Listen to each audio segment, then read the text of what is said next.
Então, de um tempo pra cá, não me pergunte por quê, me deu vontade de falar sobre a arquitetura soviética, para ser mais exato, sobre a arquitetura brutalista. E eu sei que na União Soviética existiu vários estilos arquitetônicos, e não só o brutalismo, mas de um tempo pra cá o termo brutalismo ficou muito ligado à arquitetura soviética. Mas claro que os outros estilos também são muito interessantes. E claro que eu vou falar um pouco dos outros estilos arquitetônicos primeiro, antes de falar do brutalismo, porque querendo ou não, também são soviéticos. Começando pela arquitetura construtiva. Essa arquitetura surgiu na União Soviética entre os anos de 1920 e o início de 1930, trazendo uma abordagem funcionalista e inovadora, inspirada pelas ideias da Revolução Russa. E ela priorizava formas geométricas simples, uso de materiais industriais como concreto, vidro e aço. As suas principais características eram a sua geometria abstrata, contendo linhas retas, cilindros, cubos e assimetrias. A estética tradicional era secundária diante da utilidade, e essa arquitetura favorecia edifícios para usos comunitários. E alguns dos exemplos icônicos dessa arquitetura são o Clube dos Trabalhadores de Russakov, a Torre de Tatlin, que nunca foi construída, mas foi um projeto visionário e revolucionário, entre diversos outros, mas eu não vou me aprofundar muito. Esse estilo arquitetônico entrou em declínio nos anos de 1930, sendo substituído pela arquitetura stalinista, mas deixou um legado importante para o modernismo global. Por outro lado, a arquitetura stalinista, ou classicismo socialista, também como é conhecido, surgiu também na União Soviética, claro, só que nos anos de 1930 e dominou até meados da década de 1950, substituindo o construtivismo. Esse estilo refletiu o desejo de Joseph Stalin de projetar poder, grandiosidade e estabilidade. Algumas das suas principais características eram a monumentalidade, edifícios imponentes para simbolizar a força do Estado, a sua decoração elaborada como o uso de colunas, arcos, esculturas e mosaicos, inspirados no neoclassicismo. Galera, essa arquitetura só usava materiais nobres como o mármore, o granito e metais para uma estética luxuosa e duradoura. E alguns dos exemplos icônicos dessa arquitetura são: primeiro, as Sete Irmãs de Moscou, que é um conjunto de arranha-céus neoclássicos com influência gótica. Também tem a estação como, não sei lá, eu não vou saber pronunciar esse nome. Tem também o Palácio da Cultura e da Ciência de Varsóvia, que é inspirado nas Sete Irmãs e foi um presente de Stalin à Polônia. Claro que tem também diversos outros, só que eu não vou mencionar todos. O seu declínio e transição. Após a morte de Stalin, lá em 1953, Nikita Khrushchev criticou o excesso de ornamentação e promoveu a arquitetura brutalista soviética, com edifícios mais racionais e funcionais. E finalmente, o brutalismo. Como eu disse antes, esse foi o estilo que mais me inspirou a gravar esse vídeo. E cara, alguns de vocês talvez sintam um certo desconforto com esse estilo arquitetônico. Pelo menos eu senti uma espécie de desconforto e eu não sei bem o porquê. Quem souber a possível razão disso, deixa aí nos comentários.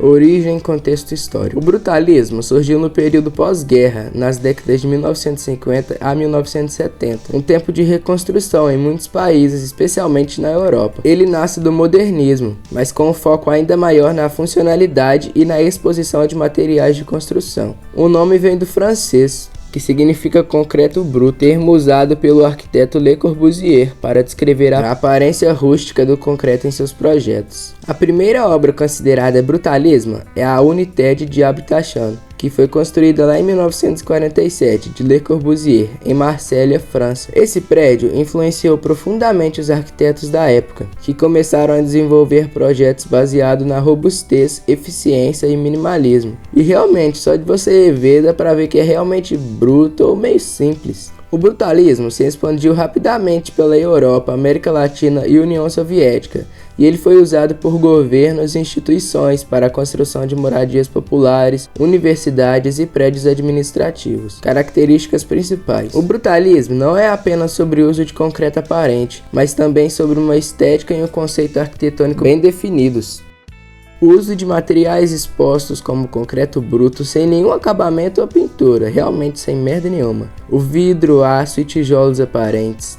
E as texturas marcantes, muitas vezes deixadas pelas formas de madeira usadas no concreto. Também tinha formas geométricas pesadas. Eram estruturas massivas e imponentes. Sua funcionalidade e eficiência. Os projetos voltados para o uso público, como hospitais, escolas, universidades e habitações sociais. Nada de ornamentos desnecessários, apenas a forma essencial do prédio. Também tinha a sua escala monumental. Os prédios brutalistas costumam ser gigantes e impactantes, tendo o ar de fortaleza que transmite solidez e durabilidade. E é nessa parte que eu acho que eu sinto meio que desconforto. A sua aparência bruta e industrial. Muitos edifícios têm um aspecto de inacabado, áspero, quase primitivo. Isso reforça a ideia de honestidade estrutural e minimalismo estético. O principal arquiteto brutalista foi o Le Corbusier, que eu já tinha falado antes, e ele foi o responsável por projetar diversos projetos brutalistas. E pessoal, o brutalismo se espalhou globalmente, muitas vezes se adaptando a diferentes contextos políticos e sociais. E alguns dos exemplos pelo mundo são a Trellick Tower, que fica lá em Londres, o Centre Pompidou, que fica lá em Paris e mistura o brutalismo e a alta tecnologia, entre diversos outros que eu não vou citar, né? Senão o vídeo vai ficar muito longo. Na União Soviética, o brutalismo soviético foi altamente funcional e massivo, refletindo a ideologia socialista da época. E alguns dos exemplos incluem a Casa dos Sovietes, que fica lá em Kaliningrado, na Rússia, e é um prédio inacabado, mas é um marco brutalista. O Palácio da Cultura e da Ciência, que fica lá em Varsóvia, como eu já tinha falado, e é uma mistura de realismo socialista e brutalismo. Também tem o Hotel Salute, que fica lá em Moscou, e é uma estrutura cilíndrica e imponente.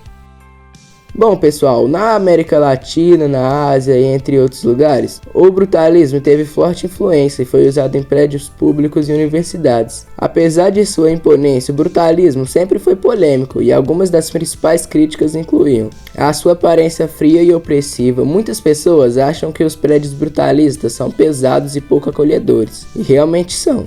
A sua degradação e manutenção cara. O concreto aparente sofre muito com o tempo, acumulando sujeira e rachaduras. E também o brutalismo era associado a regimes autoritários. Na União Soviética e em outros países socialistas, muitos prédios brutalistas foram construídos pelo Estado, que gerou uma conexão com o totalitarismo. Muitos edifícios brutalistas foram demolidos nas últimas décadas, especialmente em países ocidentais, onde a estética não era bem aceita pela população.